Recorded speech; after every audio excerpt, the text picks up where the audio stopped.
When you are mixing, it's important to know how loud your mix is. And as humans, when we hear something that's louder, we think it's automatically better. So, you know, like when you measure temperature, there are different scales like Kelvin, Fahrenheit, Celsius. The same thing applies to loudness. You have dB, RMS, and for the purposes of this video, we're going to use LUFS. LUFS stands for loudness units relative to full scale. And it's essentially the closest scale as to how humans perceive loudness. For this video, we're going to be using the Ulean loudness meter. It's completely free. I'm going to leave you a link down in the description below so that you can download it and use it within your DAW, whether you're using Pro Tools, Logic, FL Studio, whatever it is that you're mixing in, you can go ahead and use that plugin. So let's look at our production session here. We have a music bed and a voiceover, and one way to look at your meters is by pulling up your mixer. I'm pulling that up by shortcut key Command plus.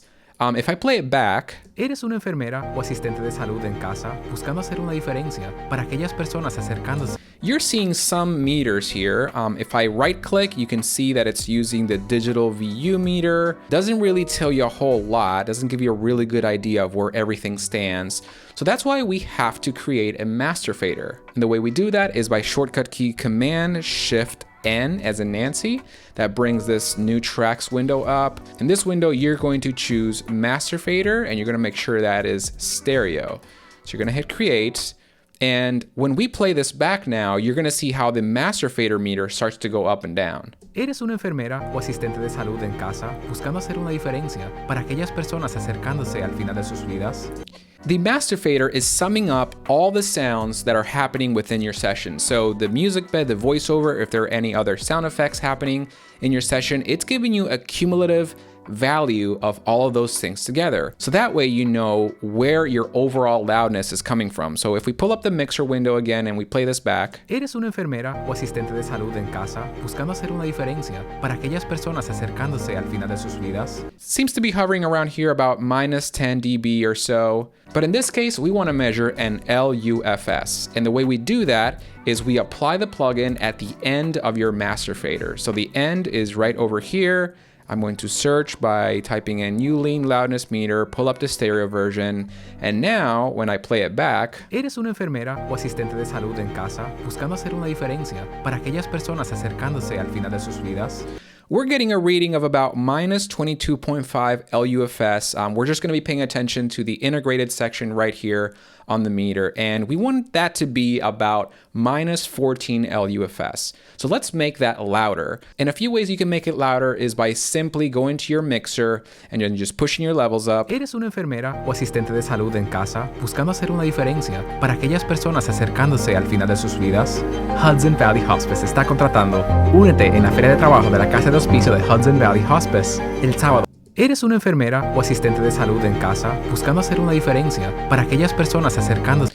So that's one way that you can make things louder. So you're just pushing faders up after you've mixed everything, right? So you have your compressor, your EQ, whatever other plugins that you want to use in your session. And then you just push the levels up until you get about minus 14 LUFS or so.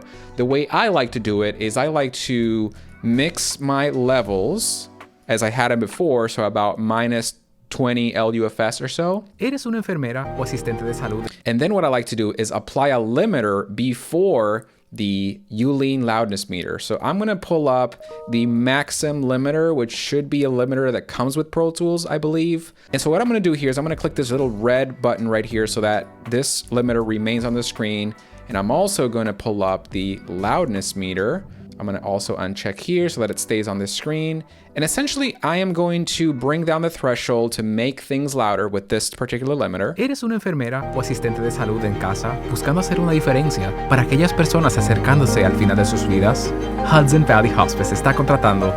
¿Eres una enfermera o asistente de salud en casa buscando hacer una diferencia para... So I think that's good. I think that we're now able to achieve the target range of about minus 14 LUFS. And the main reason I use a limiter is because I want to make sure that my production is not clipping, right? So when something clips, it could reach the point of distortion, which doesn't sound very pleasant. And so a good way to protect your production is by putting a limiter, again, before the loudness meter, because if you put it after the loudness meter, look at what happens. ¿Eres una enfermera o asistente de salud en casa buscando hacer una diferencia? the reading is wrong, right? Because it's reading the overall level before you've applied the loudness that comes from that limiter. Just keep in mind that minus 14 LUFS is not a hard rule for this kind of work, but by providing a production that's about minus 14 LUFS, you're giving the radio station enough room to make the spot louder if they want to. So you can think of this as sort of a safe version of the commercial that you're providing. Something to keep in mind about LUFS